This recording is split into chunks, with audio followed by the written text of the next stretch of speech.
The cold came early that year. By the middle of November, the Bitterroot Range had already swallowed its first hard snow, and the passes that connected the high country to the valleys below had turned to ice so thick a man could chip at it for an hour and still not reach dirt. I had been living up there for 2 years. 2 winters alone in a cabin I built with my own hands from timber. I felled myself on a ridge so steep the wind never stopped moving, even on days when the sky was perfectly still. My name is Cormac Fenn. I was 39 years old, and I had not spoken more than 20 words to another human being in the past 4 months. That was the way I wanted it. I had come up to these mountains after the courts told me no for the last time, after the lawyers took what little money I had left and handed me back a stack of papers that meant nothing.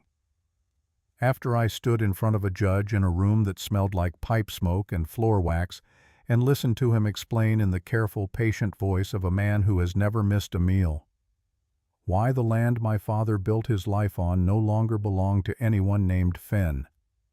I had come up here because going down meant dealing with people. And people in my experience by then fell into 2 categories: the ones who had taken something from me and the ones who were about to. So I trapped and I hunted and I split wood and I kept my own counsel, and I told myself that was enough. On the morning I am going to tell you about, I had risen before the sun. That was normal for me. The darkness before dawn was the best time to check the trap lines. The animals moved at night and settled before light, and if you were quiet enough and moved the right way through the snow, you could cover 3 miles of ridge before breakfast and come back with enough meat to last the week. The temperature was somewhere below 0.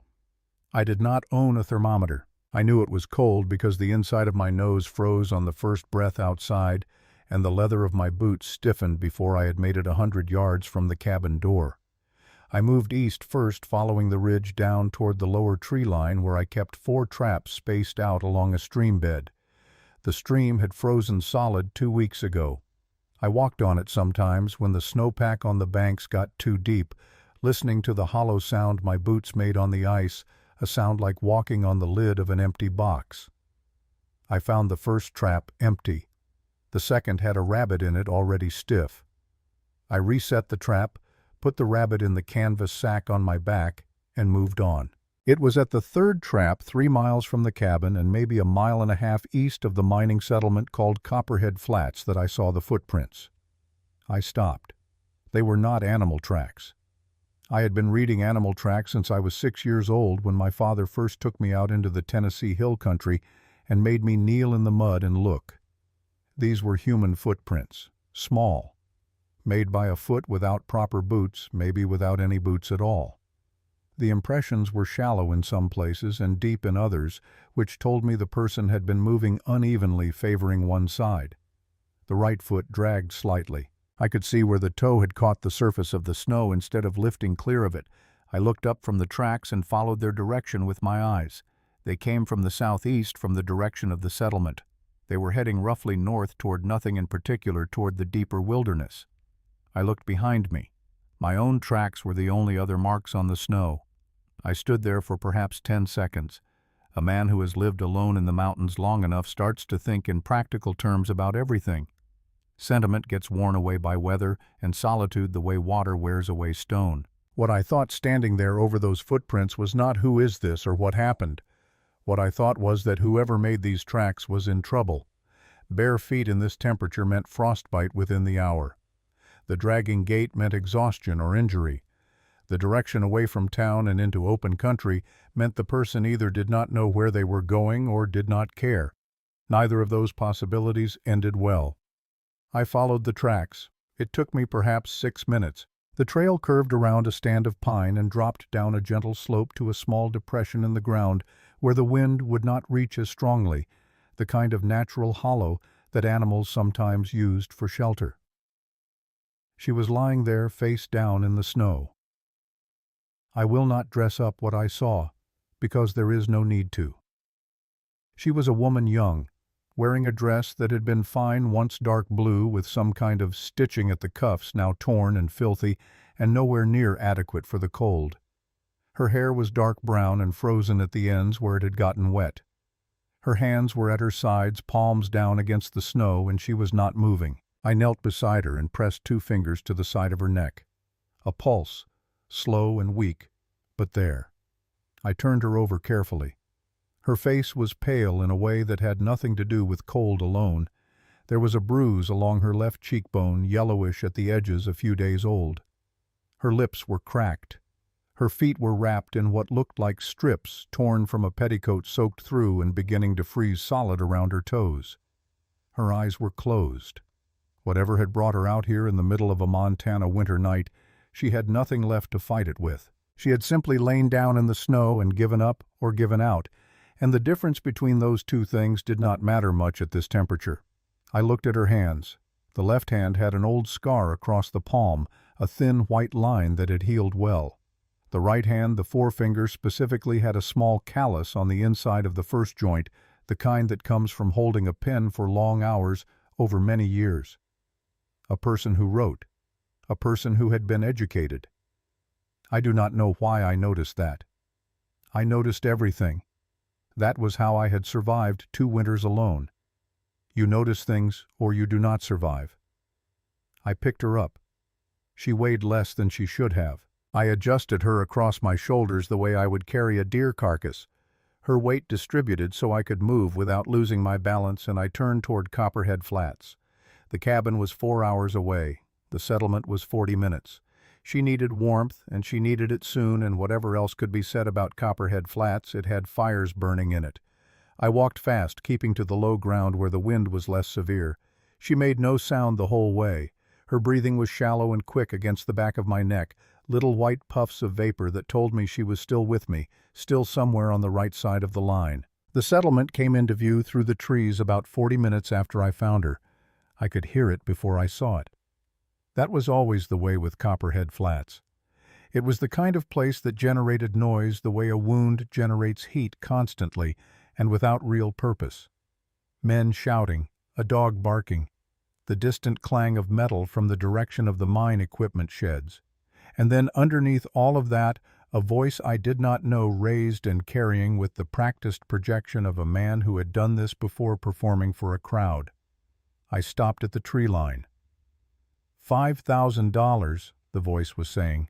That is what the territory is offering for information leading to the capture of Nora Voss, formerly Nora Callum daughter, by adoption of the late Governor Ellsworth Callum. Brown hair, amber eyes, approximately 30 years of age. Wanted for the murder of the governor and for the attempted murder of her husband, one Harlan Voss, prominent landowner and former state senator. If anyone has seen this woman, or has knowledge of her whereabouts. I looked down at the woman on my shoulders. Brown hair. I could not see her eyes from this angle, but I had noted the color when I turned her over. Amber. The brownish gold of creek water in late afternoon. I stood at the tree line and listened to the rest of what the man was saying. His name, I would learn later, was Felix Grubb. He was a drifter and a schemer who had washed up in Copperhead Flats 6 months before and made himself useful to various people in various ways, none of them particularly honorable. He was holding up a paper with a drawing on it, turning it so the crowd gathered in the frozen mud of the main street could see. I did not need to see the drawing. $5,000 was more money than most men in that crowd would see in a decade of work. It was enough money to buy land, to buy equipment, to buy a different life entirely. And Felix Grubb was offering it to anyone who could produce the woman. I looked at her again. At the torn dress and the frozen feet and the bruise on her cheekbone that was several days old.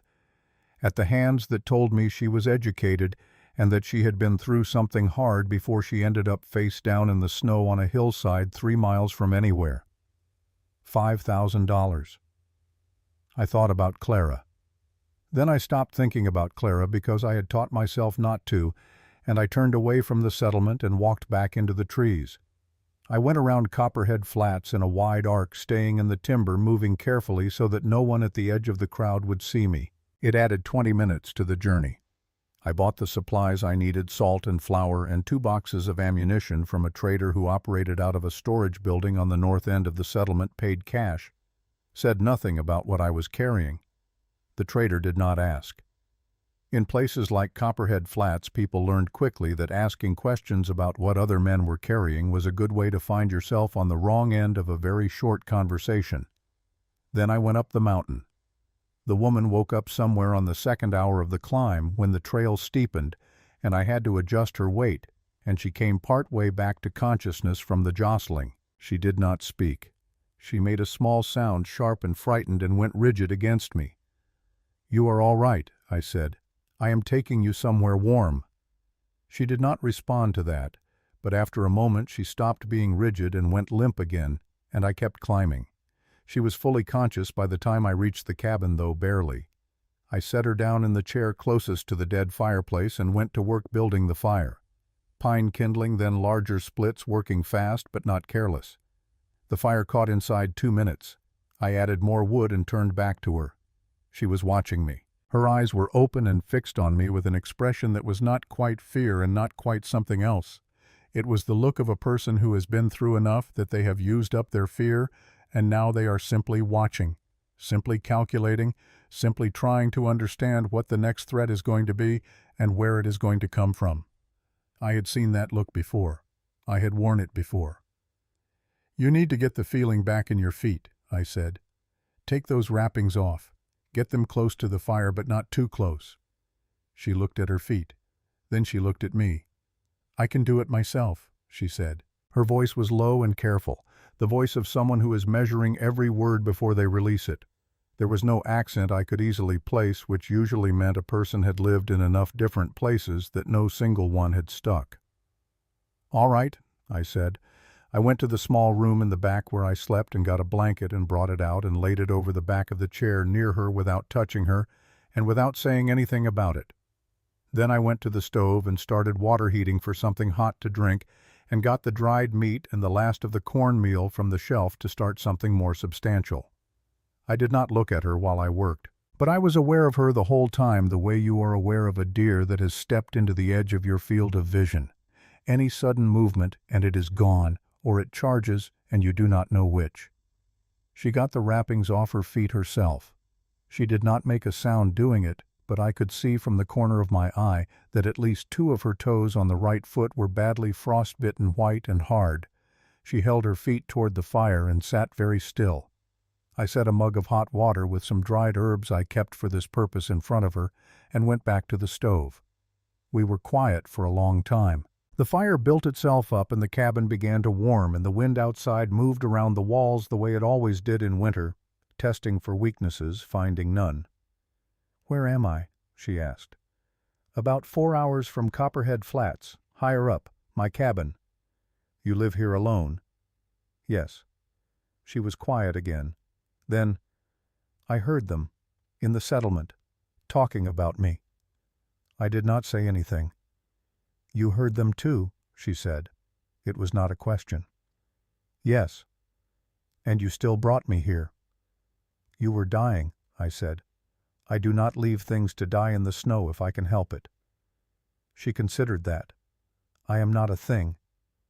"No," I agreed. "You are not." She wrapped both hands around the mug and looked into it. "My name is Nora Callum," she said.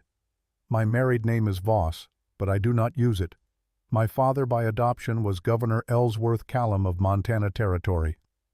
I kept my back to her and kept working at the stove. "My husband is Harlan Voss," she said. I set down the wooden spoon I was holding. I set it down carefully, the way you set something down when you need a moment and you do not want your hands to do something your head has not authorized. "He had my father killed," she said. "He arranged it and then put the blame on me. I have been running for 11 days. I turned around. She was looking at me steadily. There were no tears. There was no performance in it. She said it the way you state a fact about the weather or the terrain. Here is what happened. Here is where things stand. I crossed to the shelf on the wall beside the fireplace. There was a small wooden box on it, the kind you can buy at any dry goods store for a few cents, plain pine with a fitted lid. I took it down. I opened it and removed the paper inside a document that had been folded and unfolded so many times the creases had worn soft, and I laid it on the small table between us. She looked at it. It was a contract. The paper was dated 1868. At the top it read, in the formal language of legal documents of the era, Articles of Partnership for the purpose of mining operations at Stone Creek, Montana Territory. 3 signatures at the bottom. Harlan Voss, Ellsworth Callum, Thomas Fenn. She read it. She read it slowly and carefully, which told me she was taking it in, not just looking at it. Thomas Fenn, she said. My father. She looked up. In 1869, I said, your husband and your father altered the partnership records, removed my father's name. The land and the operation and every dollar that came out of Stone Creek went to 2 men instead of 3. My father had no legal recourse left to him. We lost everything. Our home, our land. The following winter was hard and we had nothing to shelter in. I stopped. My wife's name was Clara, I said. She did not survive that winter. Nora Callum sat very still. The fire crackled beside her. The wind moved outside. She looked at the document on the table. She looked at it for a long time. I did not know, she said. I know you did not, I said. How do you know that? Because you are here running from the man instead of living comfortably on what he took, I said. That is how I know. She was quiet. Then slowly she set the mug down on the table beside the contract. She straightened her back in the chair the way a person does when they are deciding something. Then we have both lost something to the same man, she said. Yes. And you still brought me here, knowing who I was. I picked up the document and folded it back along its worn creases and put it back in the box and put the box back on the shelf. I told you, I said, I do not leave things to die in the snow. She looked at the box on the shelf for a moment. Then she looked at me. What happens now? She said. Tonight you sleep, I said. Tomorrow we figure out the rest. She was still asleep when I went out the next morning. I rose before the light, as I always did, and dressed in the dark, and took my rifle from its place beside the door, and went outside without making noise. The cold was less punishing than the day before. The sky was clear and full of stars, the kind of sky you only get at high elevation in the deep cold, where the air is too thin and too frozen to hold any haze. I checked the trap line, reset 2 traps, came back with another rabbit and a grouse that had gotten its foot caught. By the time I pushed open the cabin door, the sky had gone from black to gray, and inside I could see that Nora Callum was awake and moving. She had found the cornmeal and the dried strips of venison, and she had started a pot on the stove. She was standing at the stove stirring when I came in, wearing the blanket I had left on the chair wrapped around her shoulders like a coat, her back to me, her hair loose and still not entirely dry from the day before. I set the rabbit and the grouse on the work table without saying anything. She did not startle. She had heard me coming, or she had not been startled by sudden sounds or movements for a long time. I hope this is all right, she said, nodding toward the pot. I was not sure of your proportions. It is fine, I said. I began cleaning the grouse. She finished at the stove and set 2 plates on the table without being asked and sat down. I washed my hands and sat across from her, and we ate. She ate the way someone eats when they have been hungry for a long time and are trying not to show it. Controlled, measured bites, but she finished everything on the plate in less time than she would have liked, I thought, and did not look at mine. How are the feet? I asked. Better than yesterday. The toes on the right side are still numb. It may take a few days. Stay off them as much as you can today. She nodded. We were quiet again. The stove ticked. Outside, the light was coming up slowly, gray, turning to pale gold along the tops of the peaks to the east. I had been turning something over in my mind since I came inside. An equation I did not like the result of, but one I could not make come out differently no matter how I arranged the numbers. They will come up here, I said. She did not look surprised. Harlan's men. Or anyone else who wants the money badly enough. Copperhead Flats is not a large settlement. Someone saw me buy supplies yesterday, someone always does, and someone will put that together with the woman they were told to look for. Maybe today. Maybe in 2 days. Not longer. She looked at her hands resting on the table. Then I should leave. In those feet you will not make it to the tree line. Then what do you suggest? I looked at her. She looked back. There was that steadiness again, that quality I had noticed the night before, the quality of a person who had run out of room for anything but the essential thing. "I know a way over the Blackthorn Pass that does not follow any existing trail," I said. "It is longer and harder, but it does not appear on any map I have seen, which means it does not appear in any search pattern someone from the settlements would use. On the other side of the pass, 2 days of travel, there is a town called Millstone. I do not know it. Most people do not. That is the point. My cousin is the deputy there, August Fenn. He is a man who takes the law seriously, which is either a problem or an asset, depending on what we bring him when we arrive." She considered that. "What would we need to bring him?" "Something worth more than a warrant," I said. "Something that makes it in his interest to listen before he acts." She was quiet for a moment. Then, "I may have something. It depends on whether a woman named Agnes Dover made it out of the capital when I did. She was my father's housekeeper for 20 years. She was there the night he died." She paused. "She saw things that I did not see, things that I only understood later after it was too late to use them. Can you reach her? If she went where I think she went, if she had time, yes. Possibly." She looked at her feet, then back up. "I need you to understand something.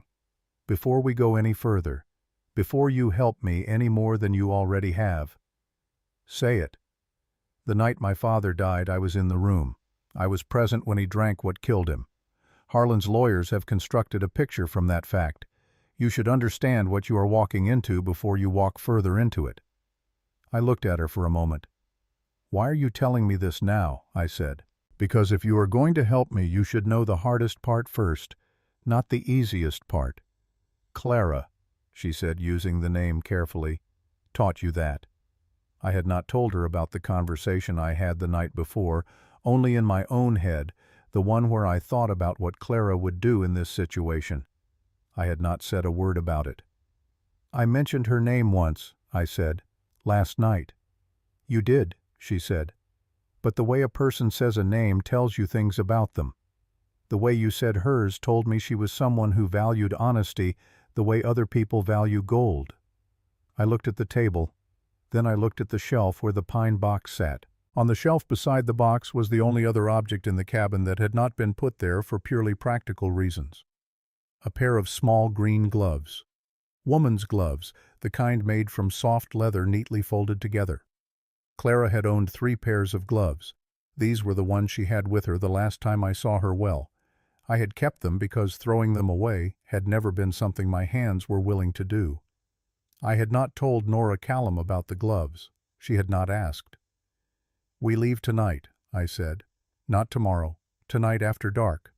The cold will be harder, but the dark covers the tracks until the morning wind can work on them. By the time anyone traces where I went for supplies yesterday, we will already be on the other side of the first ridge." She nodded. "We will need to move light," I said. "1 pack, only what is necessary." "I have nothing to bring," she said. I left with what I was wearing. I stood and began organizing the pack. I moved methodically around the small space, taking what we would need and leaving what we would not. 2 days of food, the medical kit, rope, the rifle and ammunition, the small hatchet for fire building on the trail. I crossed to the shelf to take down the compass that I kept there. I stopped in front of the green gloves. It was a brief stop. I was not performing it. It was simply a moment where my body paused before my head told it to move on. I picked up the compass, turned toward the pack. From the corner of my eye I saw Nora Callum look at the gloves and then look away deliberately, the way a person looks away from something that is not theirs to look at. I put the compass in the pack. Then, without planning to, I reached back and picked up the gloves and slid them into the inside pocket of my coat, the one closest to the chest. Not in the pack, not where they would be jostled around with rope and ammunition and dried meat. The inside pocket. I did not explain this. She did not ask. The afternoon was long and quiet. I showed her what she needed to know for the journey. How to move on snow so the compression of your footfall is even and does not leave a deep print. How to read the sky in the northwest for the kind of storm that builds fast and comes down without warning. How to listen not with the front of the ear, but with the back of the skull, the way sound registers when you stop trying to hear it and just let it come to you. She learned quickly, better than quickly.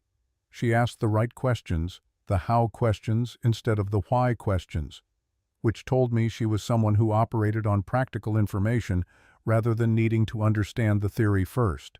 And then, in the late afternoon, while I was at the far end of the clearing, splitting the last of the wood that needed splitting before we left, she came to the door of the cabin. "There are horses," she said. "To the south. I would estimate 1/2 mile." I set the axe down. I listened. The wind was moving from the north, which meant sounds from the south were coming against it. I could hear nothing.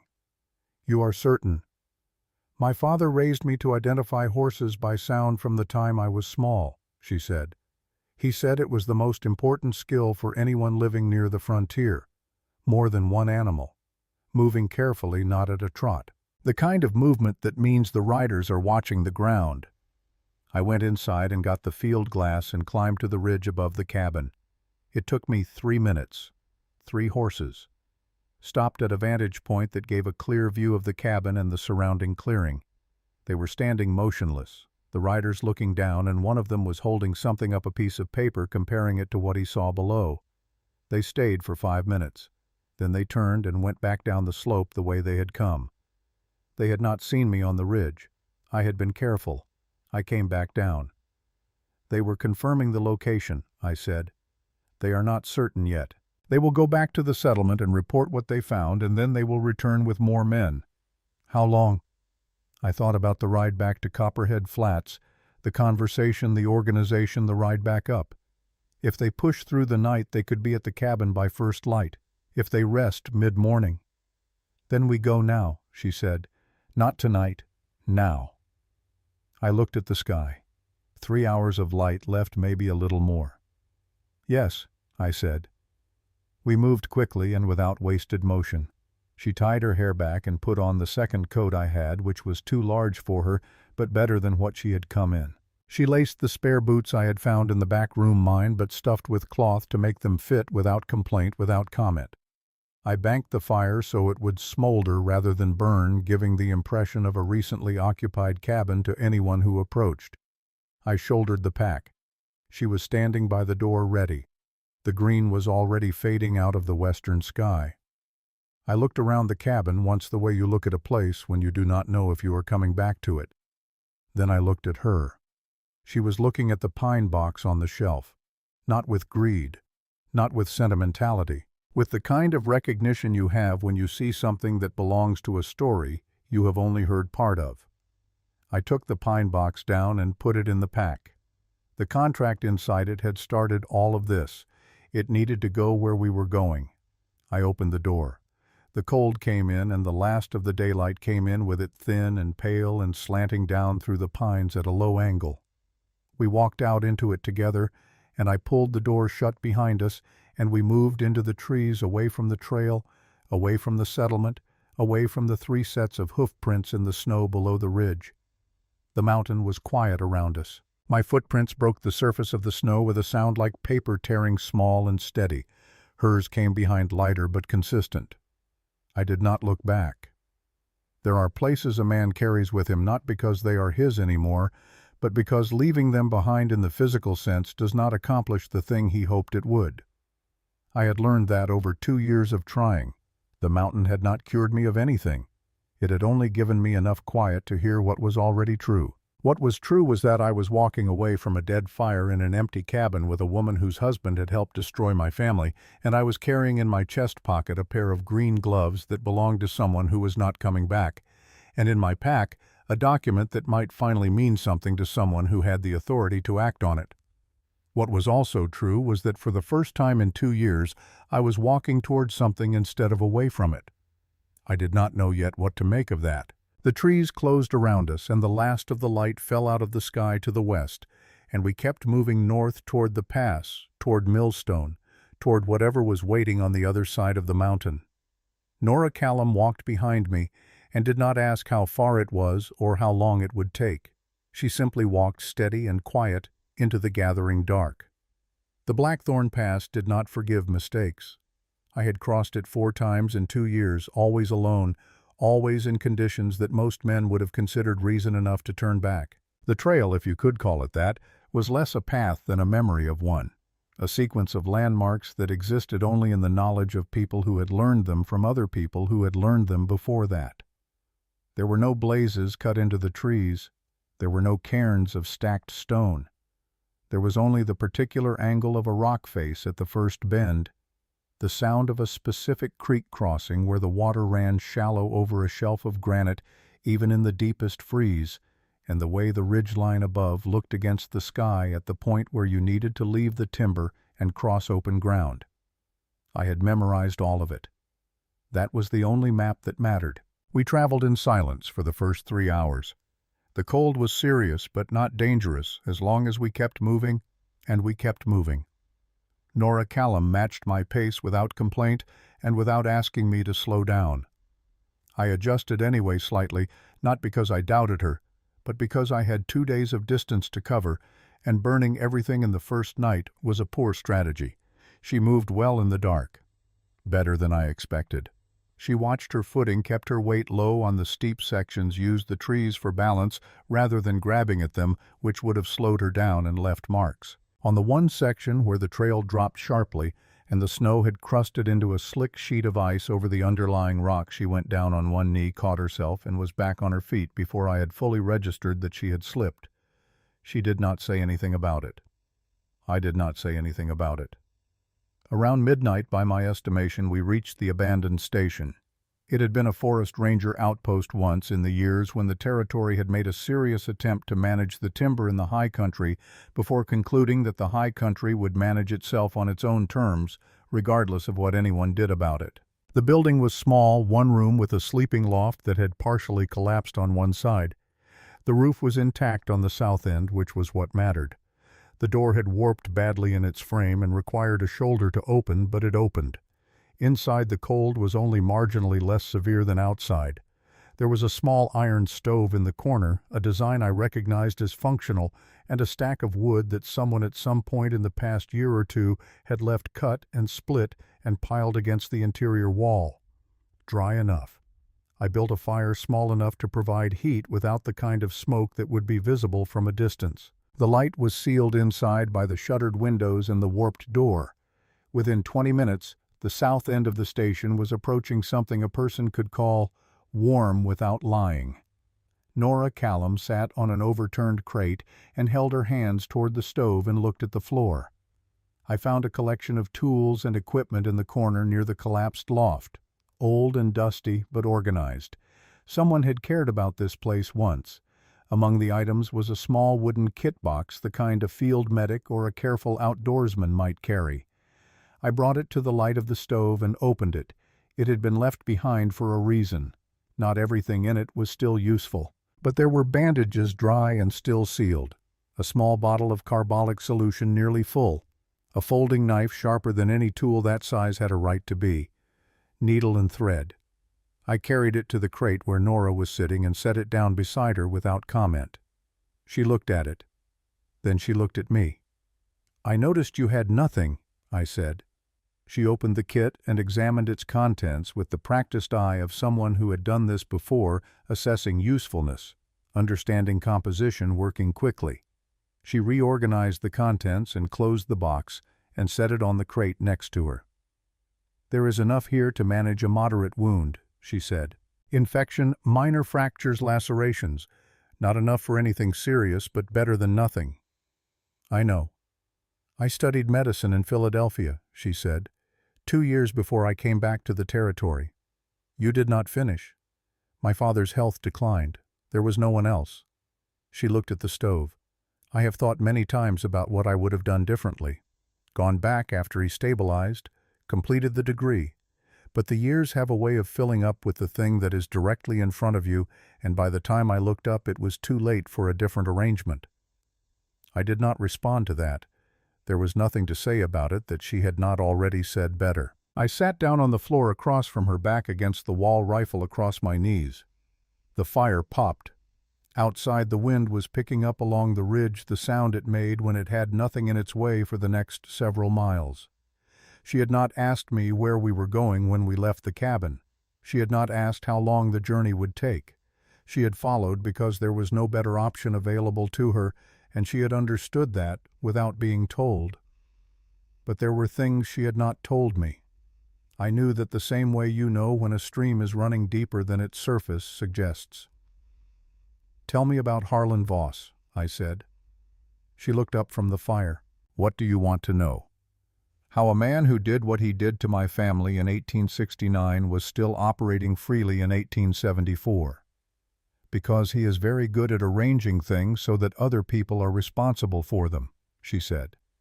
"The partnership documents were altered by a lawyer named Cresswell, who died 2 years later of a heart condition that was almost certainly not a heart condition.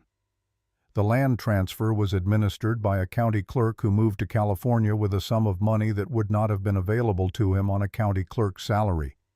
Every step of it was insulated. Every person who touched it had a reason to stay quiet or was removed before they could become inconvenient. And your father, the governor." Her voice did not change. That steadiness I had noted the first night, the quality of someone who has processed a thing so many times it has been worn smooth. "My father refused to sign a land transfer agreement that would have given Harlan access to 3,000 additional acres of territory that bordered tribal land. Harlan had been working on that acquisition for 2 years. My father's refusal was the one obstacle he could not route around because my father was the one man in the territory whose authority in the matter was final and who Harlan could not buy." She looked at the fire. "So he removed the obstacle." "The night of the dinner. There was a formal dinner at the governor's residence, quarterly for the territorial legislature and the prominent landowners. Harlan was there. He always attended. He brought the wine himself that evening, which was not unusual. He was known for bringing wine from his own cellar as a gesture of hospitality. He handed me the decanter after dinner and asked me to pour for my father, as I often did. I poured. My father drank." She stopped. "You said Agnes Dover was there," I said. "She was serving. She had been with my father since before I came to live with him. She knew every room in that house the way most people know the backs of their own hands." She paused. "After my father fell and the room became chaos, I saw Agnes. She was standing at the side of the room near the service door. She was looking at Harlan, not at my father, at Harlan. She saw something. I believe she saw him put something into the decanter before he handed it to me. But in the confusion of the evening and then in the days that followed, when Harlan's version of events began to take shape in the official record, there was no space for what Agnes had seen. And Agnes, she said, is a woman of 60 years who has lived her entire life understanding exactly how much weight her word carries in a room full of men with legal authority." "Not enough," I said. "Not in the ordinary course of things," she agreed, "which is why I need something more than her word alone." I thought about that.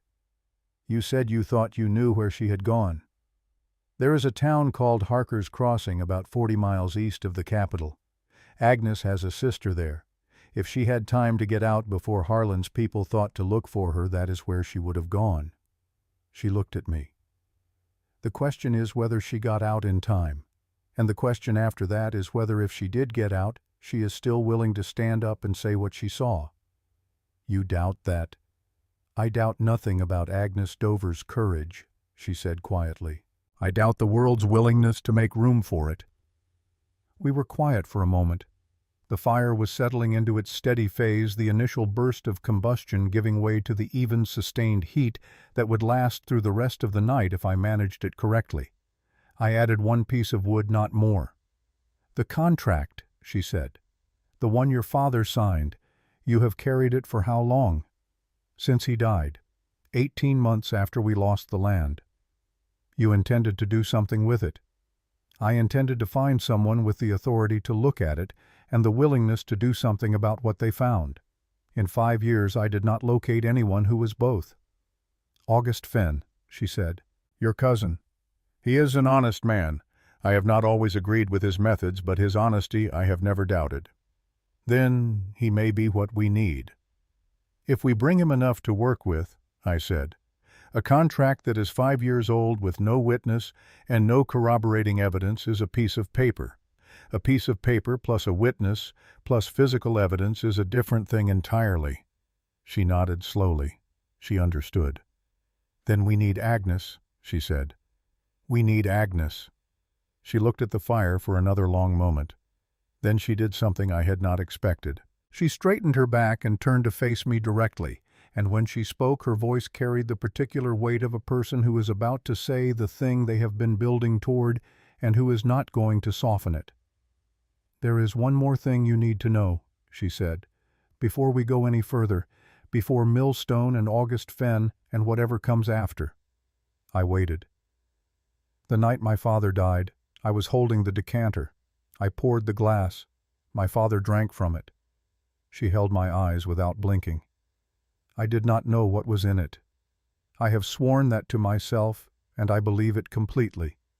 But I was the instrument of it, however unwilling. A jury, looking at the facts as Harlan has arranged them, will see a woman who had motive, who had access, and who was holding the vessel in her hands at the moment of death. "You are telling me you cannot win this cleanly," I said. "I am telling you that the evidence against me as Harlan has constructed it is not invented from nothing. It is built from real facts, arranged to point in a false direction. Dismantling it requires more than my word. Which is why you need Agnes, and the physical evidence Agnes can speak to." "Yes." "And if Agnes did not make it out?" She was quiet for a moment. "Then I am a woman who murdered her father and fled justice and led an innocent man into serious legal difficulty." She said it without self-pity. It was simply the calculation laid out. "Which is why I am telling you now in this station before we go further. You should understand what you are walking into. Not the easy version of it. The real version." I looked at her. In the 5 years since I had lost Clara and the land and everything that had been built on both, I had become out of necessity a good reader of people. Not of their words which anyone can manage, but of the space between their words, the thing that lives in the pause before a sentence and the set of the shoulders during it. What I read in Nora Callum sitting across from me in a cold, abandoned outpost on the side of a Montana mountain was not innocence performing itself for an audience. It was something harder to manufacture. It was a person who had decided that the truth, all of it, was the only thing worth offering even when the truth was dangerous. Clara had been like that. The thought came and I did not push it away as I usually did. I let it be there for a moment. Clara used to say, "I said, and then I stopped, and then I continued, that the hardest truths were the only ones worth saying, that the easy ones took care of themselves." Nora Callum looked at me. She did not respond immediately. She let the words sit in the air between us the way a person lets something fragile rest before deciding where to put it. "She sounds like someone who understood how things actually work," she said finally. She did. We were quiet again. Outside the wind worked along the eaves of the station. The fire held steady. I thought about the green gloves in my inside pocket. I did not reach for them. I was simply aware of them. "Sleep," I said. "We move again before light. The second day of the pass is harder than the first, and I want to be off the open ridge before the afternoon wind comes up." She looked at the collapsed loft, and then at the floor near the stove. "The floor is warmer," I said. "I will keep the fire." She took the blanket from the pack and lay down near the stove, her back to the wall, facing the room, not facing away. A person who sleeps facing the room is a person who has learned to keep watch even while resting. I settled back against the opposite wall with the rifle. The fire ticked and settled. I did not sleep. I did not try to. We came down out of the Blackthorn Pass on the afternoon of the second day, and Millstone appeared below us in the valley like something remembered rather than seen for the first time. It was not a large town. 200 people perhaps in the main settlement with the surrounding ranches and claims, bringing the total of the immediate area to perhaps twice that. A main street of packed dirt frozen solid this time of year. A church with a white steeple that was slightly crooked as if the builder had run out of patience near the end. A general store, a feed store, a small hotel, a building that served as both the doctor's office and the office of the deputy sheriff and perhaps 15 other structures of varying degrees of ambition. I had not been here in 8 months. It looked the same. We came in from the north end, which brought us past the feed store and the livery before we reached the main intersection. Nora walked beside me now rather than behind. The terrain was level, and the concealment concerns that had governed the mountain journey no longer applied in the same way. I pushed open the door of the deputy's office. August Fenn was sitting at his desk writing something in a ledger. He was younger than me by 5 years, which put him at 34. But he had the look of a man who had aged deliberately, who had chosen at some point to take on weight of a certain kind because the job required it. He was lean and sharp-faced with careful eyes behind a pair of wire-rimmed glasses that he wore reluctantly and only when working with documents. He looked up. He looked at me. He looked at Nora. He looked back at me. "Cormac," he said. "August." He closed the ledger. He set down his pen. He took off the glasses and folded them into his breast pocket. All of this he did slowly and carefully, the way a man does things when he needs a moment to think before he speaks. "Sit down," he said. "Both of you." We sat. August looked at Nora for a long moment, and I could see him working through what he knew: the description on the warrant, the reward amount, the charges. He was not a man who could be rushed through that process, and there was no point in trying. "I know who you are," he said to her. "I expected you would," she said. "The warrant came through here 4 days ago. I have it in that drawer." He indicated the desk drawer to his right without looking at it. $5,000 is a significant sum." "It is," she agreed. "I am not going to pretend it means nothing to me," August said. "I have been honest about money my entire life. $5,000 would solve several problems I currently have." He looked at me. "Cormac, what are you doing?" "Listening to a situation that deserves to be heard," I said. "She is wanted for murder. She is wanted for a murder that Harlan Voss committed and arranged to have attributed to her," I said, "which is not the same thing." August was quiet for a moment. Then he said, "That is a serious claim." "I have a serious document," I said. I reached into the pack and took out the pine box and set it on his desk and opened it.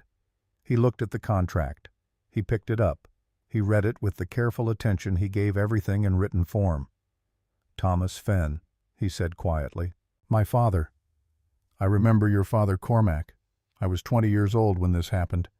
I remember what it did to your family." He set the document down. He looked at me. "This is 5 years old. In the absence of corroboration, it is a piece of paper." "I know that. Do you have corroboration?" This was the moment. I looked at Nora. She took it. "There is a woman named Agnes Dover," she said to August, leaning forward slightly, her voice clear and direct. "She was my father's housekeeper for 20 years. She was present at the dinner the night my father died. She was standing near the service entrance when Harlan Voss prepared the decanter of wine before handing it to me to pour. She saw what he put into it." August looked at her. "Where is this woman now?" "I believe she is in Harker's Crossing. If she was able to get out before Harlan's people thought to look for her." "You believe," August said. "I cannot be certain.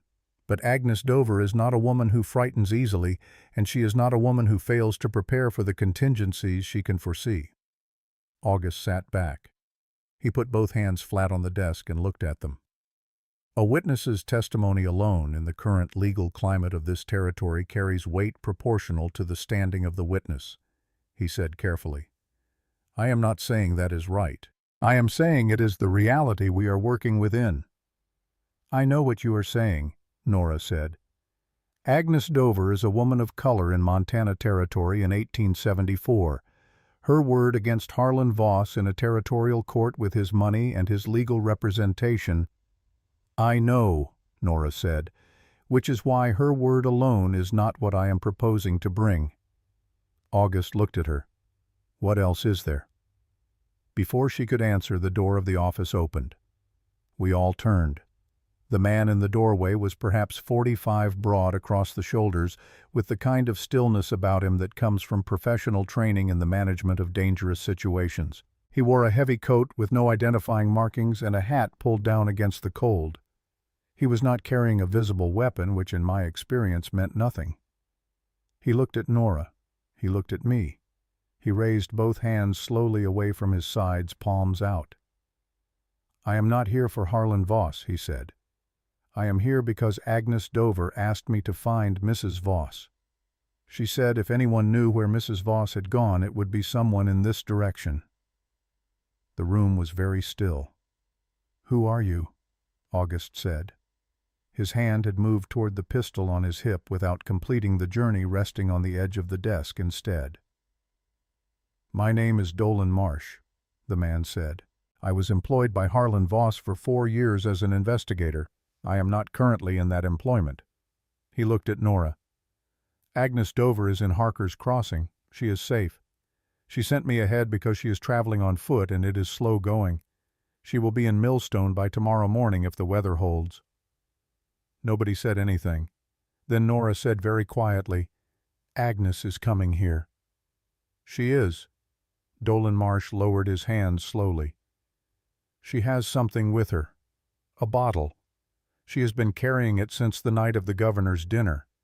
She says she knows what is in it, and she says she knows who can prove what is in it."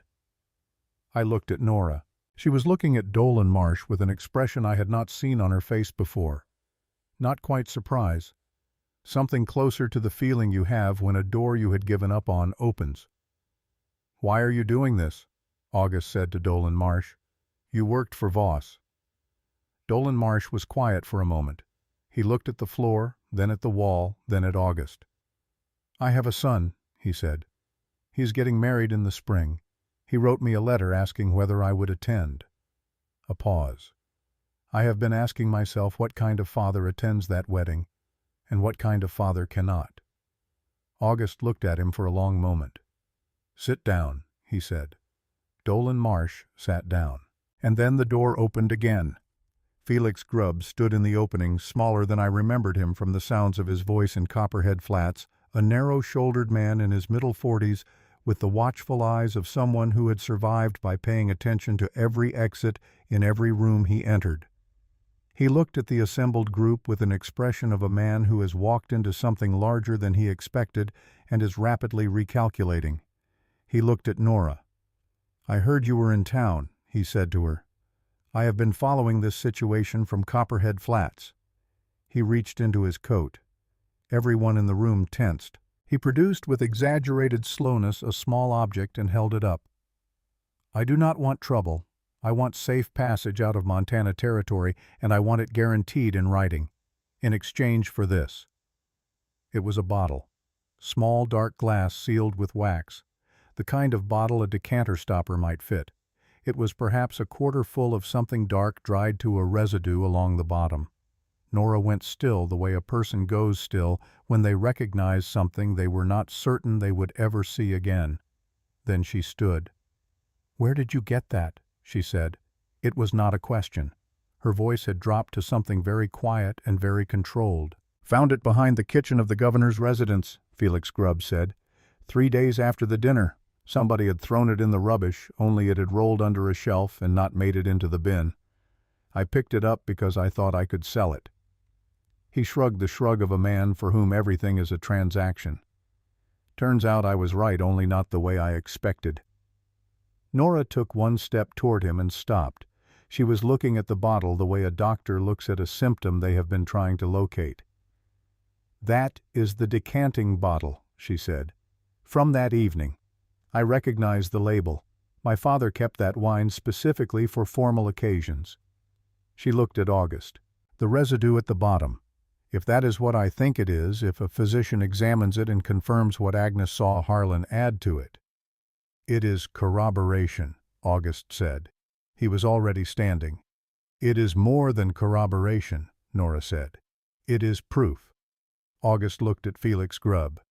"You will sign a statement, sworn, describing where you found it when and the condition it was in." Felix Grubb looked pained. "About the safe passage. "You will have it," August said. "Signed by me, which means it is legal and binding in this territory. But you sign first." Felix Grubb calculated rapidly. Then he nodded. August turned to Dolan Marsh. "And you?" "I will testify to everything I know," Dolan Marsh said. "I kept records, 4 years of records. I kept them because I understood that the day might come when I needed to account for what I had done. That day is today." August looked at me. I looked at the pine box on his desk with the contract inside it. "And you have this," he said. "And I have this," I agreed. August Fenn stood very still for a moment in the center of his small office, a man taking the measure of something before committing to it. I had seen him do this before years ago when we were young and the stakes were considerably lower. He had always been the kind of person who needed to look all the way around a thing before he stepped into it. It was what made him good at his work. He looked at Nora. "I need you to understand that I cannot simply dismiss the warrant," he said. "What I can do is send an urgent communication to Circuit Judge Harker, who has jurisdiction over both the original charges and a counterclaim of this nature. I can ask him to come to Millstone for an emergency hearing. In the meantime, I will hold you in protective custody, which means you are here in this building legally detained but not transported. That keeps you out of Harlan Voss's reach while we wait for the judge." "How long?" Nora asked. 2 days, perhaps 3. Harker moves when there is sufficient reason." He looked at the bottle in Felix Grubb's hand and at the pine box on his desk. "I believe this constitutes sufficient reason." Nora was quiet for a moment. "And Agnes? When she arrives tomorrow, her statement will be taken formally witnessed and included in the package I send to Harker." He paused. "I want you to know that her account will be treated with the same weight as any other witness. That is not the universal practice in this territory, and I cannot speak to what will happen in other rooms, but in this office it is the practice." Nora looked at him for a long moment. "Agnes has been waiting a long time for someone to say that," she said. "I know," August said. "It should not have taken this long. That is a different conversation for a different day. For now, it is simply what is true." He moved to his desk and began drafting the communication to the circuit judge. I moved to the window. The main street of Millstone was quiet in the late afternoon, the low winter sun laying long shadows across the frozen dirt. A man was crossing toward the feed store with a load on his back. 2 women stood in conversation outside the general store, their breath making small clouds in the cold air. Ordinary, all of it. And somewhere south of here, probably already aware that something had shifted, Harlan Voss was going about his ordinary afternoon in his ordinary way, the way powerful men do when they believe the architecture they have built around themselves is still intact. I heard Nora come to stand beside me at the window. I did not turn. "It is not finished," she said quietly. "No," I agreed, "but it is different than it was." She was quiet for a moment. Then, "Thank you. For the mountain, for all of it." I looked at the street. "Clara would have done the same," I said. Nora did not respond immediately. I felt her look at me and then look away out the window.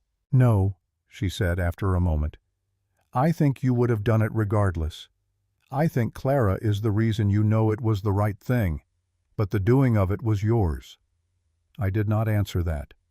The sun went down behind the western peaks, and the cold intensified, and August Fenn wrote his urgent letter to Circuit Judge Harker by lamplight, and the town of Millstone went on around us, quiet and unremarkable, holding what had been placed inside it.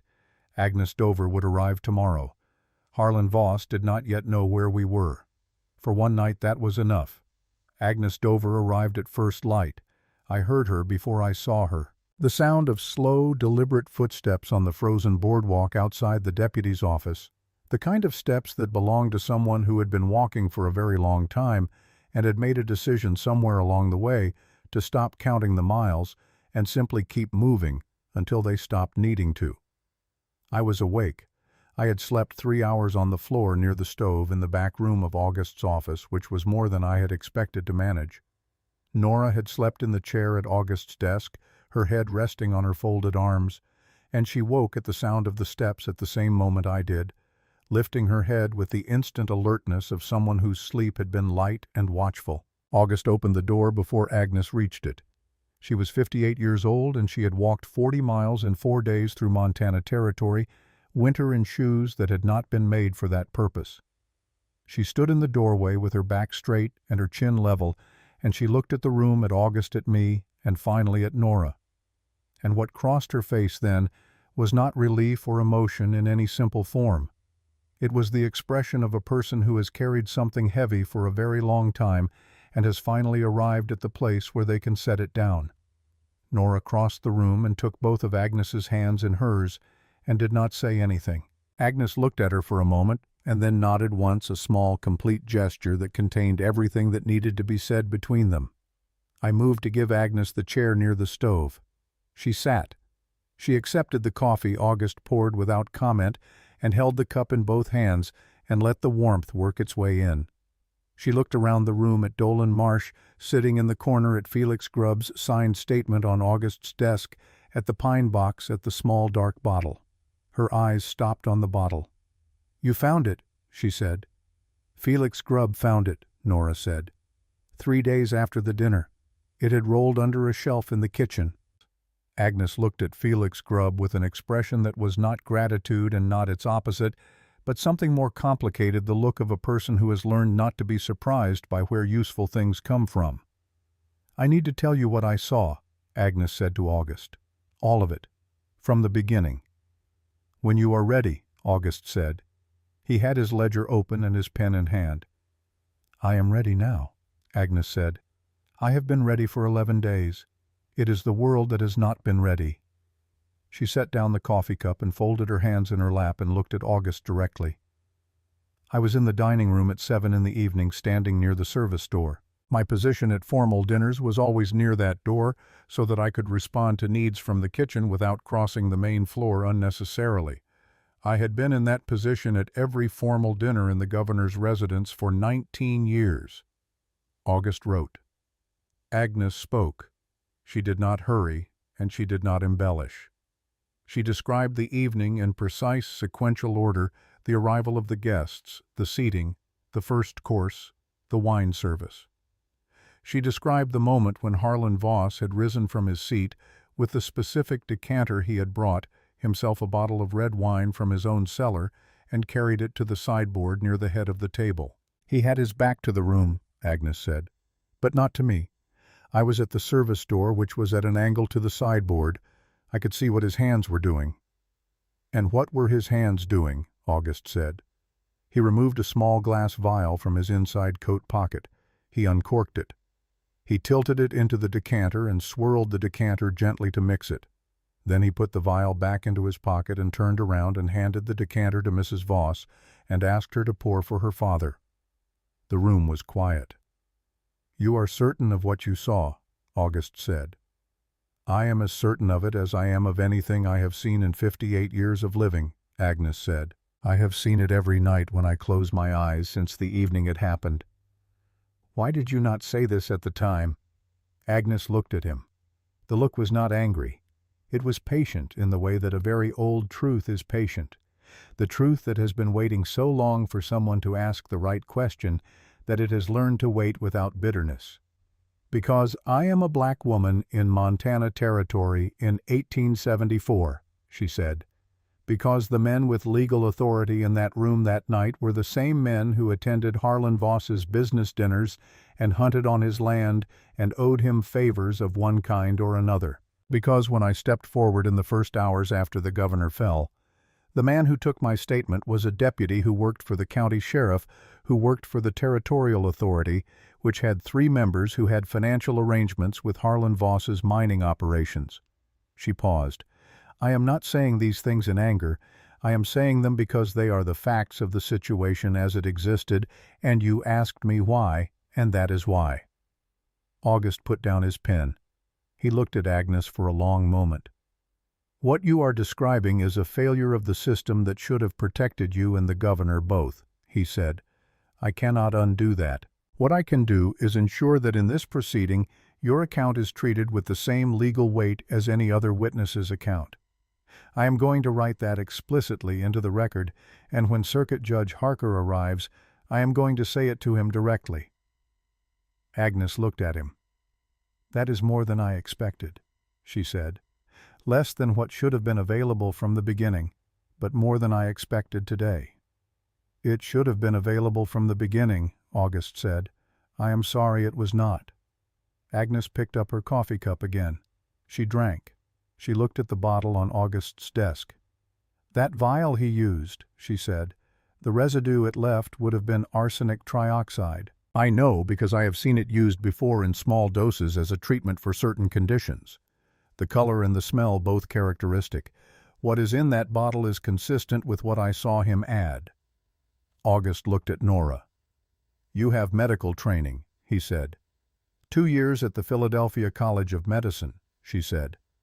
"I can identify arsenic trioxide residue by visual examination and by reaction to certain compounds that any pharmacy can provide. If Dr. Mercer in Millstone has a basic dispensary, I can confirm it this morning." "He does," August said. "I will take you there myself." He stood.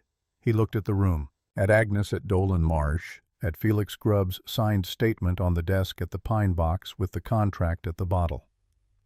"I am sending for Judge Harker this morning," he said. "In the meantime, no one leaves Millstone without speaking to me first." He looked at Dolan Marsh when he said this. "I have nowhere to go," Dolan Marsh said, "and nothing to run from that I have not already been running from for 4 years." August put on his coat. They had been gone perhaps 20 minutes. August and Nora when I heard the horses. Not 1 or 2. Many. The sound of organized movement, multiple animals coming in from the south road at a controlled pace, the pace of people who are not hurrying because they do not believe they need to. I went to the window. Harlan Voss rode at the front. He was not what I had imagined over 5 years of thinking about him.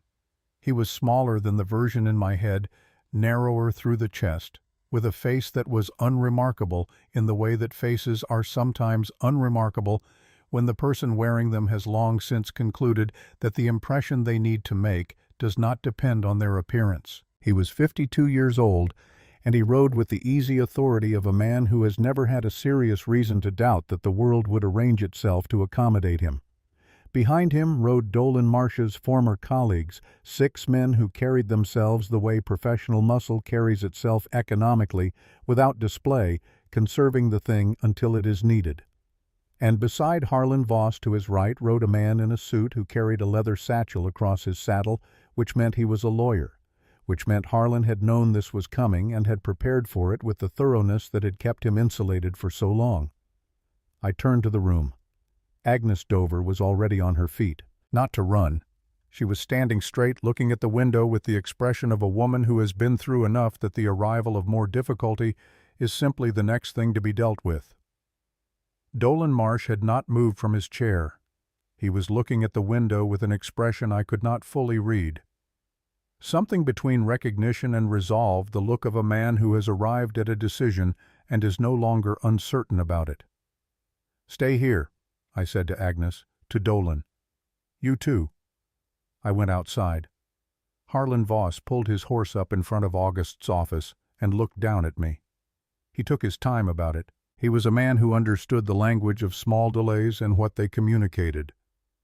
"You are Cormac Fenn," he said. "Yes." "Thomas Fenn's son." "Yes." He looked at me with the careful attention of someone assessing a variable they had not previously accounted for. "Your father was a capable man," he said. "A difficult situation. What happened to his partnership arrangement? These things occur in the course of complex business dealings."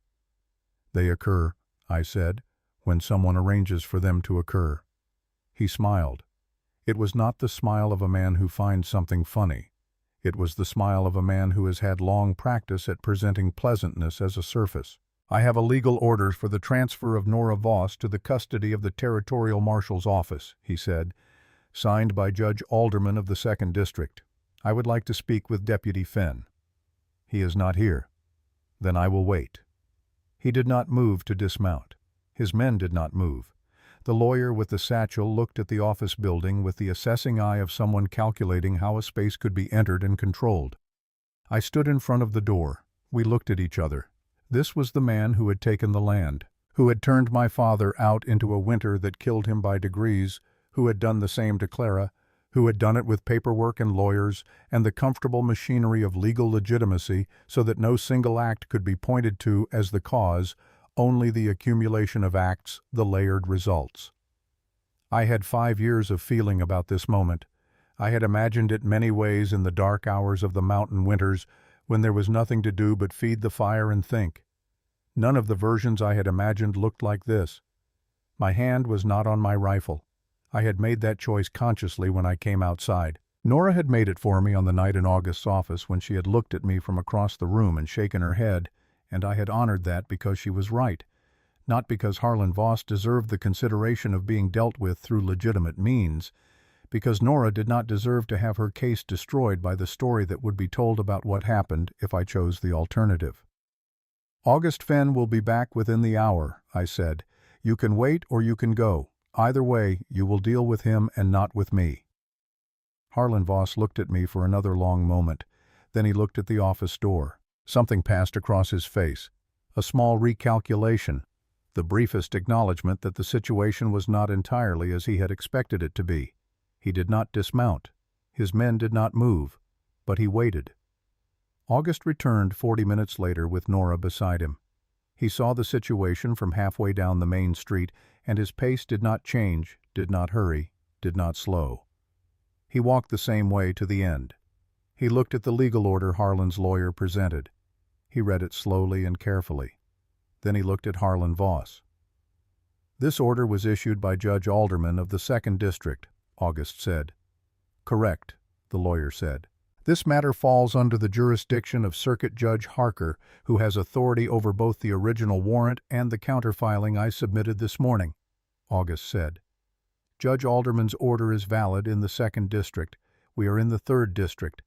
I have a communication from Judge Harker's office confirming his jurisdiction and his intention to conduct an emergency hearing in Millstone within 48 hours. He produced the paper. He held it up. The lawyer looked at it. He looked at Harlan Voss. Harlan Voss looked at the paper, at August, at me. At the window of the office behind me, where I knew he could not see Agnes Dover standing back from the glass, but where something in his calculation was telling him that the variables were not arranged the way he had expected. "My client has legitimate concerns about the security of— Your client is welcome to remain in Millstone until Judge Harker arrives," August said. "He is not welcome to remove any person from this town or from my custody prior to that hearing. If he attempts to do so, I will arrest him for obstruction of territorial judicial proceedings." Silence.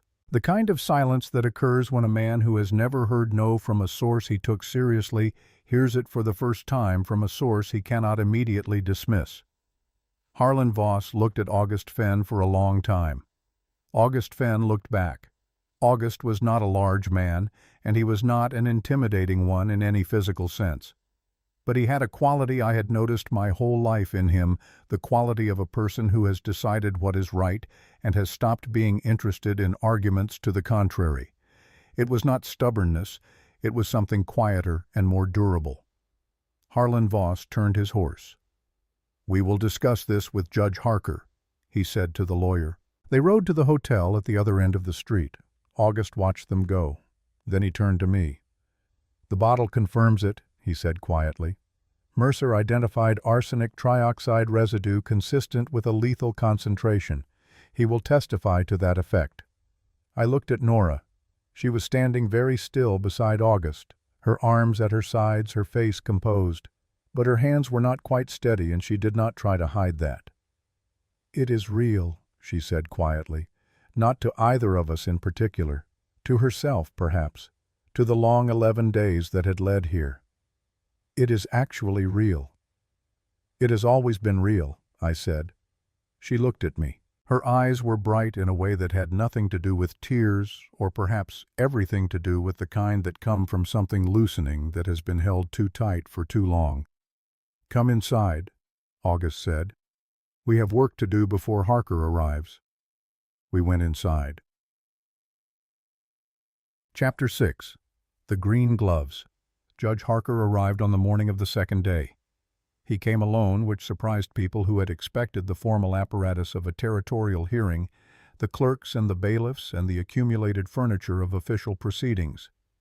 What came instead was a single man on a gray horse 60 years old, heavy-set with a white beard trimmed close in the unhurried manner of someone who has seen enough versions of human difficulty that new ones are sorted quickly into categories he already understands. He read the materials August had assembled for 2 hours before he said a word to anyone. August had been thorough. The partnership contract of 1868 with Thomas Fenn's signature. Felix Grubb's sworn statement about the bottle and where he found it. The medical finding from Dr. Mercer regarding the arsenic trioxide residue. Agnes Dover's written account of the evening signed and witnessed describing what she saw at the sideboard. Dolan Marsh's 4 years of records organized by date and subject covering the range of operations he had conducted at Harlan Voss's direction, and Nora's own statement which she had written herself longhand in the careful and precise language of someone who had been trained to observe and report without embellishment. Judge Harker read all of it. Then he called Harlan Voss's lawyer into the office and gave him 90 minutes to review the materials and prepare a response. The lawyer came back in 90 minutes with a folder of his own and an expression that told me he had spent the 90 minutes understanding that the architecture of the case he had prepared was being built on a foundation that was no longer intact. The hearing took place in the church because it was the only space in Millstone large enough to hold the people who needed to be present without making the proceedings feel like they were being hidden. The church was full. Word had moved through Millstone the way it always moves through small towns quickly, and with the particular urgency that attaches itself to events that feel consequential. Farmers and shopkeepers and miners and their families filled the pews. They were quiet the way people are quiet when they understand they are watching something that matters. Agnes Dover sat in the front row. She had been given fresh clothes by the wife of the hotel owner, a woman named Mrs. Perry, who had taken one look at Agnes and decided without apparent deliberation that practical kindness was the appropriate response to the situation. Agnes sat with her back straight and her hands folded and her eyes on Judge Harker. Dolan Marsh sat 2 rows behind her. He had the look of a man who has made peace with a difficult decision and is now engaged in the less dramatic but more sustained work of living with its consequences. Felix Grubb sat at the far end of the last pew near the door, positioned in the way of a man who wants to be able to leave quickly if the calculations change. But he stayed. Harlan Voss sat at the front to the right with his lawyer beside him. He was still presenting the surface. The composed face, the correct posture, the air of a man who finds the entire proceeding somewhat beneath him while acknowledging its formal necessity. But his lawyer's folder was open on his knee, and the lawyer was turning pages with the energy of someone looking for something they need very badly and are not finding. August stood to the left of Judge Harker. Nora sat beside him. I stood at the back of the church against the wall because standing at the back of rooms where things were happening had been my habit for long enough that it felt like the right place. Judge Harker called Agnes Dover first. She walked to the front of the church and stood before him, and she told the truth. The same truth she had told in August's office, the same sequential, precise, unembellished account delivered in the same even voice. She did not look at Harlan Voss while she spoke. She looked at Judge Harker. When she finished, Harlan's lawyer rose. He questioned her for 20 minutes. He questioned her about her position in the room, the angle of her view, the lighting conditions at the sideboard, whether she had consumed alcohol that evening, whether she had reason to hold personal animosity toward Harlan Voss, whether she had discussed her account with Nora Voss prior to giving it. He was skilled and he was thorough, and he found no opening because there was none. Agnes Dover answered every question with the same patient precision she had brought to her account. She did not become flustered. She did not become angry. She did not qualify what she had seen. She had seen what she had seen, and she knew what she knew, and the cross-examination did not change any of that.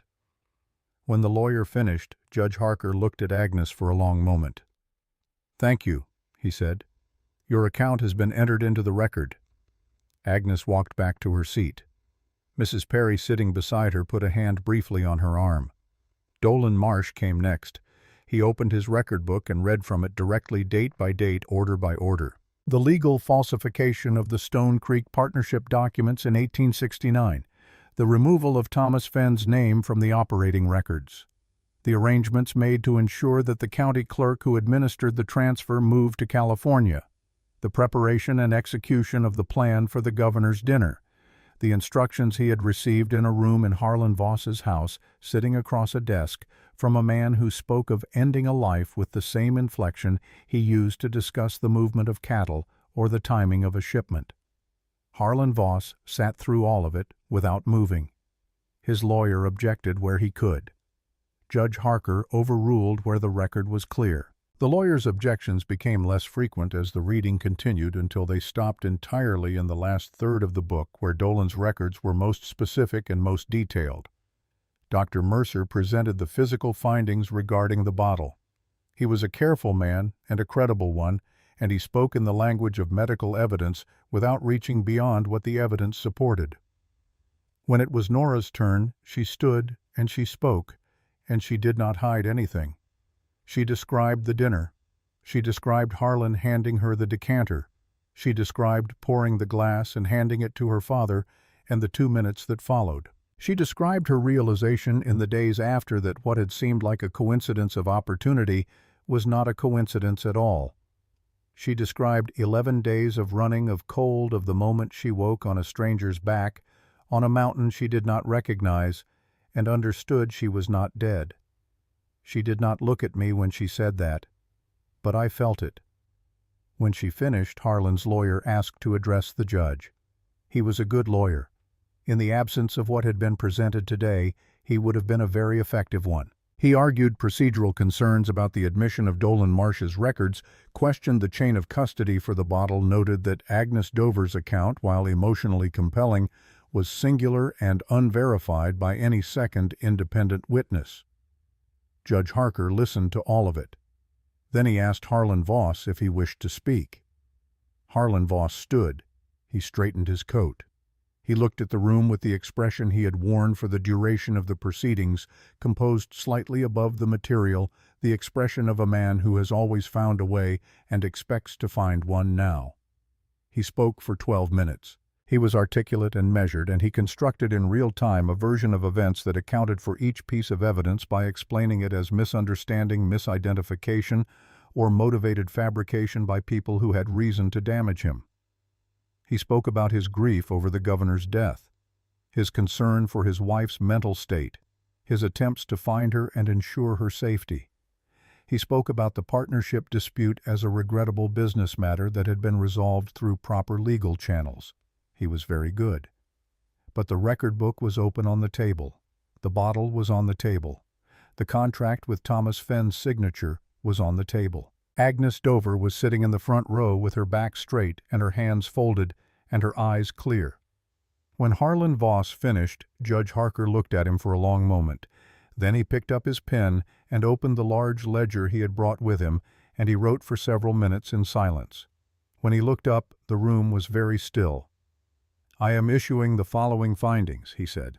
1. The warrant for the arrest of Nora Voss, formerly Nora Callum, is hereby suspended pending a full retrial of the original charges in a court of proper jurisdiction on the grounds that material evidence exists which was not available to the original proceeding and which substantially alters the evidentiary picture.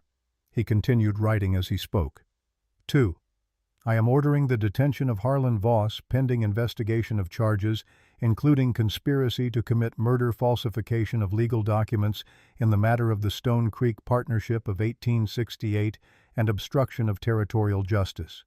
He will be held in the custody of Deputy August Fenn until transport to Helena can be arranged. He set down the pen. In the matter of the witness Agnes Dover, her account has been entered into the permanent territorial record as a first-order witness statement. Let the record reflect that this court found her testimony credible, consistent, and given under circumstances that demonstrate considerable personal courage. Agnes did not look away from Judge Harker. But Mrs. Perry put her hand on Agnes's arm again, and this time it stayed there. Harlan Voss's lawyer was on his feet with objections that Judge Harker addressed one by one with the patience of a man who has held this position long enough to find repetition tiresome but not unexpected. Harlan Voss himself did not speak. He stood when his lawyer stood and sat when his lawyer sat, and when August Fenn crossed the room to stand beside him with the handcuffs, he extended his wrists with the precise, contained control of a man who is not yet finished and knows it and is conserving himself accordingly. He did not look at Nora. He looked at Dolan Marsh. It was a brief look, a few seconds. Dolan Marsh met it without flinching. Something passed between them that I could not read from where I stood, something that belonged to 4 years of shared history that the rest of us had not been part of. And then Harlan Voss looked away. August led him out. The church began to empty slowly, the way churches empty after significant events, with the particular quietness of people who are processing what they have witnessed and are not ready to return fully to the ordinary business of the afternoon. I stayed at the back of the wall. Nora was the last person left in the front of the church, standing near the table where the evidence had been arranged. She was looking at the bottle, at the contract, at the pages of Dolan Marsh's record book still lying open. She stood there for a long time. I did not go to her. I waited. When she turned and walked back up the aisle toward the door, she stopped when she reached me. She did not say anything for a moment. She looked at me with the same directness she had used since the first night in the cabin. The quality I had come to understand was not performance, but simply the way she inhabited herself. "It is not over," she said. "The full trial will take months. Harlan has money, and he has lawyers, and he will use both. I know. He may find a way to reduce the charges. He may find a judge who is more accommodating." She paused. "I am not naive about the limits of what happened today. Today was enough," I said. "Today was what needed to happen today." She looked at me. "Yes," she said. "It was." We walked out of the church together into the afternoon. The cold was the same cold it had always been, indifferent and absolute. The main street of Millstone was quiet in the particular way of a town that is digesting something. A few people nodded to us as we passed. Mrs. Perry stood outside the hotel with Agnes and lifted a hand in our direction. We went to August's office. August was behind his desk writing up the formal detention paperwork. Dolan Marsh sat in the corner with a cup of coffee and the expression of a man who has completed something and is now in the unfamiliar territory of having nothing urgent left to do. He looked at the pine box on August's desk, then at me. "If there is work to be done on that land," he said, "when the time comes, I am not without skills in that regard." He did not say it as an offer requiring an answer. He said it the way a man states a fact he needs to put somewhere outside himself. Felix Grubb was gone. August had signed the safe passage letter before the hearing. Felix had taken it and his coat and the particular energy of a man who never stays anywhere longer than necessary, and had departed in the direction of the livery while the hearing was still underway. I did not miss him. August looked up when we came in. "Judge Harker wants to speak with you both tomorrow morning," he said to Nora. "Formal statement for the official filing. Routine?" Nora nodded. "The matter of the Stone Creek contract," August said. He looked at me. "Harker reviewed it. He says the falsification is clear and documentable given Dolan's records as corroboration. He will include a referral in his filing for a land title review proceeding. That is a separate process, slower, but it starts here." I looked at the pine box on his desk. "How long?" I said. "A year, perhaps. Maybe less if the evidence is as clean as it looks. The land would be returned to the Fenn estate, which means to you." I was quiet for a moment. Stone Creek. The valley. The sugar maple and the oak along the south ridge, the spring that came up through the limestone on the eastern side and never froze even in the worst of winter. Clara walking the fence line in the early morning with her green gloves because her hands felt the cold before the rest of her did. "All right," I said. That evening the four of us, August, Agnes, Nora, and I, ate together at the table in the back room of the office. Agnes had taken over the cooking with the authority of someone who does not require an invitation to make herself useful, and she had produced from the stores in August's small pantry a meal that was considerably better than anything the pantry seemed to warrant. We ate and we talked, not about Harlan Voss, not about the hearing or the trial or the proceedings ahead, but about other things. August told a story from his early days as a deputy that was embarrassing enough to be funny. Agnes talked about her sister in Harker's Crossing. Nora asked questions and listened to the answers with the attention of someone who has spent enough time running that the ordinary luxury of conversation has become remarkable. I said less than the others, which was not unusual, but I was not absent from it. I was there in the room in a way I had not been in a room with other people for a long time. At some point, Agnes and August drifted into a conversation about the practicalities of the next few weeks, what Agnes would do, where she would stay, whether August's offer of a position in Millstone was something she wanted to consider. Nora stood and put her coat on and went outside. I waited a few minutes, then I followed. She was standing on the boardwalk in front of the office, looking up the main street at the darkened storefronts and the sky above them, which had gone from black to deep blue to the particular clear dark of a cold Montana night, the stars sharp and close, the way they only get at altitude in deep winter. I stood beside her. We were quiet for a while. "What will you do?" I said. "There is a town called Millstone," she said, "that does not have a physician. Agnes tells me August has been trying to recruit one for 2 years. She paused. "I did not finish my degree, but I have 2 years of medical training and 19 months of whatever the mountains count for, and Dr. Mercer is 63 and has been looking for someone to work with him. You would stay here." "I would stay here," she said, "for a while, until the trial is resolved at minimum, and perhaps after." She was quiet for a moment. "And you," she said. I looked up the street. Beyond the end of the street was the dark shape of the mountains, the long ridge of the Bitterroot against the sky. "Stone Creek," I said. "Yes." "The valley is worth going back to," I said. "The land is worth rebuilding on." I paused. "Clara is worth honoring by doing something with it rather than leaving it to someone else to misuse." Nora did not say anything. She was looking at the mountains. "It will take time," I said. "The legal process, the rebuilding. It is not a thing that happens quickly." "No," she agreed. "Millstone is 40 miles from Stone Creek," I said. "If a person knew the Blackthorn Pass, it is a 2-day journey in winter, shorter in spring when the lower trail opens." She looked at me. "That is true," she said. "A physician in Millstone would need to know the mountain routes, in case of emergencies. People get hurt in the high country. They need someone who can reach them." "They do," she said. "I could show you the routes," I said. "In the spring, when the pass is passable without the risk." She was quiet for a moment. "I would need to know them," she said. "For the work." "Yes," I said, "for the work." We stood for another moment in silence. Then I reached into the inside pocket of my coat. My hand found the green gloves the way it always did, by the particular texture of the soft leather, the specific small weight of them. I held them for a moment without taking them out. Then I took them out.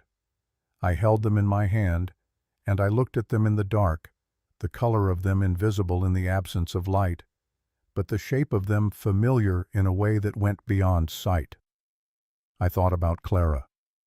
Not with the particular sharpness of grief, the kind that had been the primary texture of the last 3 years, but with something different. The way you think about a person who was entirely real and entirely loved, and who is not present in the way they used to be, but whose presence is not gone from the world, only redistributed, settled into the places they touched, and the things they taught, and the decisions you make that carry the weight of what they would have said. I thought about Clara telling me the hardest truths were the only ones worth saying. I thought about 2 years on a mountain that had not cured me of anything.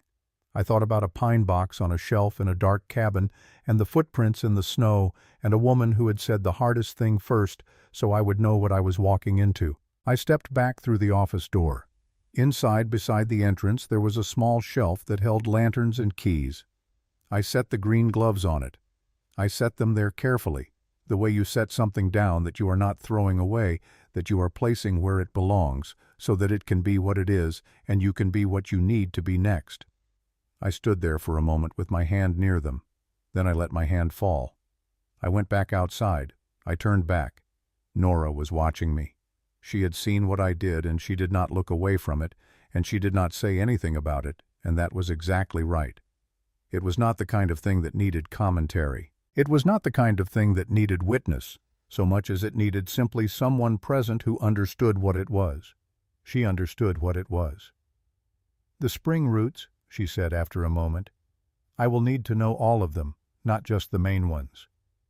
"There are 7 that matter," I said. "The others are variations." "Then 7, she said. "It will take time to learn them properly." "I have time," she said. "For the first time in 11 days I have time." We went back inside. August had poured coffee and was explaining something in the ledger to Agnes, who was listening with the expression of a woman who has agreed to learn something new and is applying herself to it fully.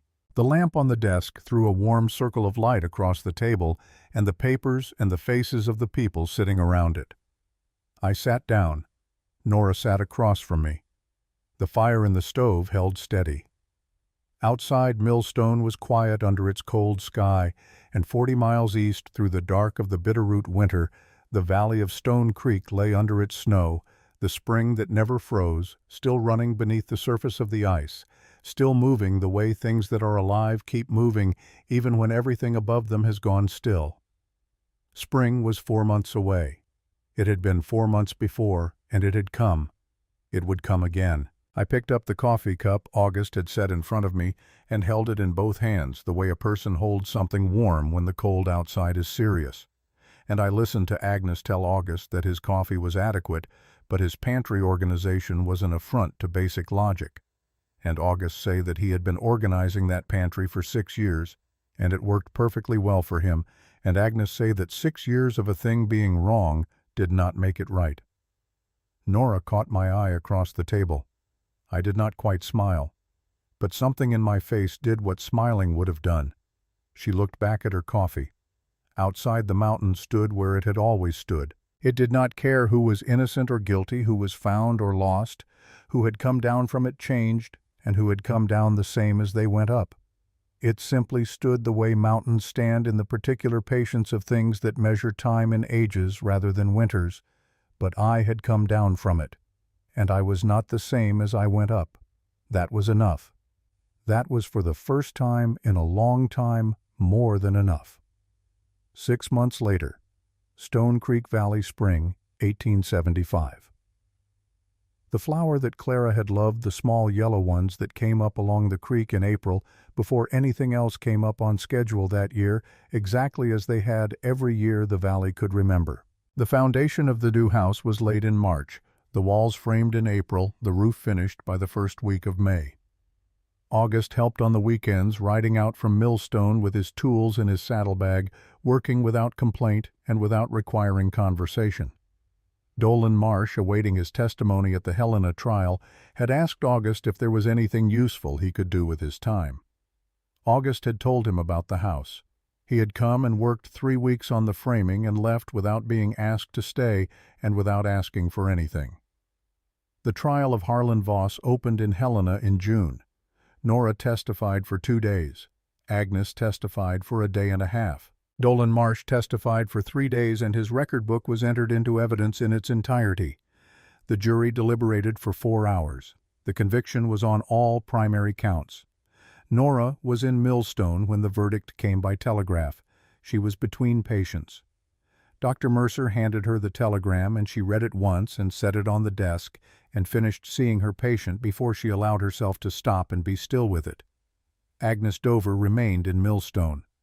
She managed the clinic on the days Nora rode to Stone Creek and kept the books with a precision that Dr. Mercer said was the most organized he had seen in 40 years of medical practice. August Fenn was promoted to sheriff of Millstone County the following autumn. He wrote to Cormac every month. Cormac wrote back every 2 months. The letters were short and factual, and they were always answered. On a Saturday in late May, Nora rode the lower trail from Millstone to Stone Creek for the first time without Cormac guiding her. She arrived in the early afternoon, tied her horse at the post Cormac had put in beside the new cabin, and walked down to the creek where the yellow flowers were still going a little past their peak, but still there, still the color Clara had loved. Cormac was working on the fence along the south field. He heard her coming down the slope and set down his tools and waited. She stopped beside him and looked at the creek and the flowers and the long line of the ridge above them, and then she looked at the new window on the east wall of the cabin, the one that would fill with light every morning when the sun came over the ridge. "I found it without the guide," she said. "I know," he said. "I could tell by the time you arrived. You came the right way." "The right way is the only way I know," she said. He looked at her. She looked at the creek. "Clara would have liked this," she said. "The way it is now." He was quiet for a moment. "Yes," he said. "She would have." The creek ran over its stones, and the afternoon light moved across the valley the way it had always moved, slow and gold and indifferent to the particulars of what stood beneath it, caring only that things were alive and present and facing it. They were both those things. They stood there together for a while in the particular quiet of a place that has been returned to the people it belonged to, and the valley held them the way valleys hold things, without ceremony, without comment, simply as a matter of the ongoing order of the world. It was enough. It was everything.